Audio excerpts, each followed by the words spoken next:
कुछ सिपाही पेट में चाकू घोंप रहे हैं, लेकिन यशिदा ने फिर भी कार्रवाई करने की हिम्मत नहीं की। परमाणु बैग देखा जो गिर गया था। एक विशाल काला बादल आसमान पर चढ़ गया। जब यशिदा हताश थी, लोगन अचानक प्रकट हुए। फिर वे दोनों भाग गए। दोनों फिर एक उथले कुएं में कूद गए। उच्च तापमान के साथ ऊष्मा विकिरण आ रहा है। लोगन ने उसके ऊपर से नालीदार लोहे की चादर निकाली। थर्मल रेडिएशन से वह बुरी तरह झुलस गया था। तूफान के गुजर जाने के बाद यशिदा मामूली रूप से जली हुई थी, लेकिन लोगन का पूरा शरीर जल गया। मैं अब लोगान का सुंदर चेहरा नहीं देख सकता। हालांकि एक चमत्कारी दृश्य हुआ।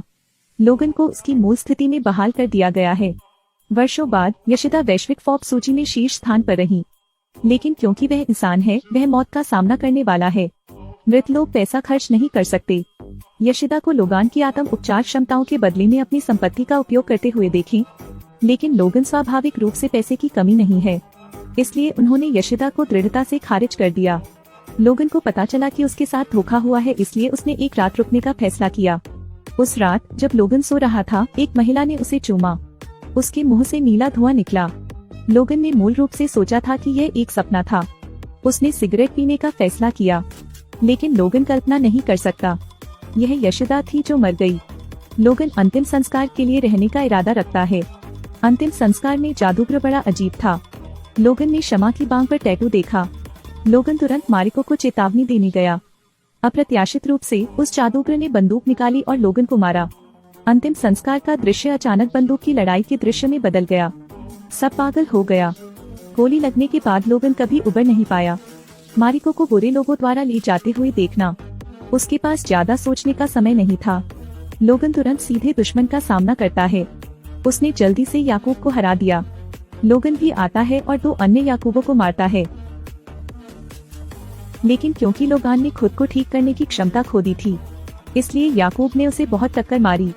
जीवन में एक बार आने वाला बहादुर लोगन कहाँ गया? अचानक एक तीर उड़ता हुआ आया। पता चलता है कि मारिको के अंगरक्षक हरादा ने ही लोगन को बचाया था। बचाए गए लोगन को भी धीरे धीरे होश आ गया। इनमें से 2 खतरे से बाहर हैं। पीछा किए जाने से बचने के लिए वे मेट्रो को अपने गृहनगर ले जाते हैं, लेकिन लोगन का घाव अभी तक ठीक नहीं हुआ है। याकूब इस समय के बाद पीछा कर रहे हैं। लोगन ने तुरंत स्टील के पंजे खोल दिए और लड़ता है। लोगन घायल है, वह अब भी उन्हें सबक सिखा सकता है। वे जहाज के बाहर तक लड़े। खतरनाक पल, लोगन कार की छत पर कूद गया। उसने बलपूर्वक याकूब को बाहर फेंका। याकूब से निपटने के बाद लोगन कमजोर है क्योंकि उसका बहुत अधिक खून बह गया है, लेकिन याकूब आते रहते हैं। उन्होंने लोगन को पीछे से छलनी कर दिया। याकूब लोगन को बिजली के झटके से प्रताड़ित करता है। इस बिंदु पर मारिको ने एक आदमी को मारने के लिए डांट फेंका। लोगन दूसरे को स्टन गन से गोली मार देता है। चोट के कारण लोगन भी बेहोश हो गया। जब वह उठा तो वह पहले से ही ऑपरेटिंग बेड पर था। शरीर में लगी गोली भी निकाल ली गई है। मारिको की बदौलत लोगन मौत से बचने में सफल रहा। तभी लोगन को पता चला कि उसकी आत्म उपचार क्षमता गायब हो गई थी। वे दोनों केवल आराम कर सकते हैं। समय के साथ दोनों के बीच प्यार धीरे धीरे परवान चढ़ा। उन्होंने भरपूर आनंद उठाया, लेकिन शांतिपूर्ण दिन नहीं टिकते। लोगन के जागने के बाद वह मारिको को गायब पाता है। उसे पता चला कि मारिको को 2 याकुजों द्वारा ले जाया गया था। लोगान ने याकूब को पकड़ा, लेकिन मारिको को फिर भी पकड़ लिया गया। लोगन मारिको के घर तक पीछा करता है। हालांकि यह स्थान अब छाया नहीं है। लोगन ने यशिदा के सर्जिकल बेड की ओर देखा। उन्होंने इसका इस्तेमाल अपनी अक्षमता को परखने के लिए किया। लोगन को अपने दिल में एक रोबोट बीटल मिलता है। यह वही है जो ग्रीन ने लोगान के मुंह में डाल दिया। स्व उपचार शक्ति को बहाल करने के लिए लोगन को अपना पेट काटना पड़ा और रोबोट पग को बाहर निकालना पड़ा। लोगन की शक्तियों को बहाल कर दिया गया है। लोगान को बाद में पता चला कि मारिको एक गुप्त ठिकाने में बंद है। लोगन उस जगह को खोजने के लिए अपनी मोटरसाइकिल पर सवार हुआ, लेकिन लोगान का सामना एक नकाबपोश हत्यारे से होता है। यह देख वह मारपीट पर उतारू हो गया। चाकू को ब्लॉक करने के लिए लोगन ने अपने स्टील के पंजे खोल दिए, लेकिन अप्रत्याशित रूप से उन्हें याकूब द्वारा लात मारी गई। यकूजा परेशान महसूस किया और तुरंत और लोगों को बुलाया। नकाबपोश हत्यारे चारों दिशाओं से आए, लेकिन लोगन डरता नहीं है और फिर भी लड़ता है। याकूब ने लोगान के माथे पर चाकू से वार किया। इसके बाद मोटरसाइकिल गिरोह आ गया। वे लोगन के सामने भागे।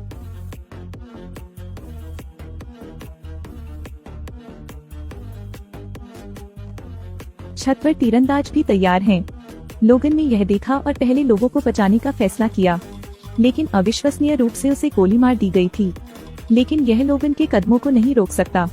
बेशर्म याकूब। उन्होंने लोगान पर जहरीले तीर चलाए। याकूब के एक समूह द्वारा लोगन को अप्रत्याशित रूप से हेजहॉग में गोली मार दी जाती है। उसने साथ नहीं दिया और जमीन पर गिर पड़ा। जब उसे होश आया तो उसने खुद को बंद पाया।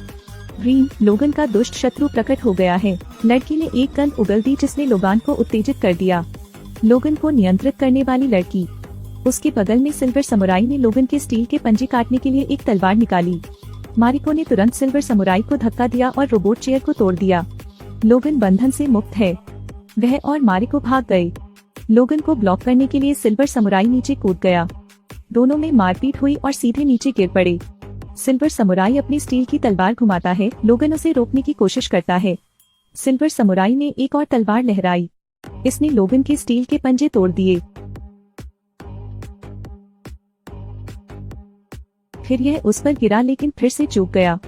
लेकिन नीचे लोगन को जो इंतजार है वह ग्रीन है। वह लड़की जिसने लोगान के चेहरे पर हरा जहर छिड़का। लोगन को उड़ते हुए नीचे भेजा गया। मारिको के मातहतों ने समय रहते उसका पीछा किया। लड़की ने घोर संग्राम शुरू कर दिया। लड़की ने बिजली के तार को पकड़कर ग्रीन के गले में कसकर लपेट दिया।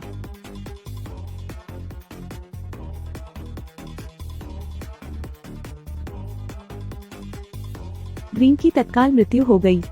दूसरी ओर सिल्वर समुराई ने उसका पीछा किया। लोगान ने यह देखा और तुरंत पूरी इमारत की बिजली गुल कर दी। लोगन ने चुपके से हमला किया लेकिन अप्रत्याशित रूप से पीटा गया। उस समय जब एक बाल संतुलन में लटका हुआ था, हरदा ने सिल्वर समुराई को गोली मारकर घायल कर दिया। लोगन ने तलवार ली और सिल्वर समुराई का सिर काट दिया। उसने सिल्वर समुराई की ओर गोता लगाया और उसके साथ गिर गया। लोगन ऊपर चढ़ता है लेकिन सिल्वर समुराई द्वारा उसका एक और पंजा काट दिया जाता है। इसने लोगन की बांह पकड़ ली। खुद को ठीक करने की क्षमता को छीन लेना चाहता था। और यह सिल्वर समुराई यशोदा है जिसने अपनी मौत को नकली बनाया। उन्होंने ही इस घोटाले को अंजाम दिया। बहुत जल्दी लोगन की आत्म उपचार क्षमता खो गई और 108 साल की यशोदा पलक झपकते ही 18 साल की हो गयी। इस बिंदु पर मारिको ने लोगन के पंजे उठा लिए और अपने दादा के सिर में वार कर दिया। इसलिए लोगन को मुक्त कर दिया गया। यशोदा को देखकर मारिको ने एक बार फिर जोर से वार किया। लोगन ने गुस्से में यशोदा के कवच को फाड़ दिया। उसने यशोदा को जोर से मारा और उसे खत्म कर दिया। मैरिको को भी संपत्ति विरासत में मिली। लोगन उस व्यक्ति को चोट नहीं पहुंचाना चाहता था जिससे वह प्यार करता था, इसलिए उसने जाने का फैसला किया। 3 साल बाद सुरक्षा जांच से गुजरते हुए लोगन ने सभी को एक ही जगह स्थिर खड़ा पाया। व्हील चेयर में एक बूढ़ा व्यक्ति अचानक दिखाई दिया। एक्स-मेन योद्धा लौटेंगे। आज की फिल्म समाप्त होती है। अलविदा और फिर मिलते हैं।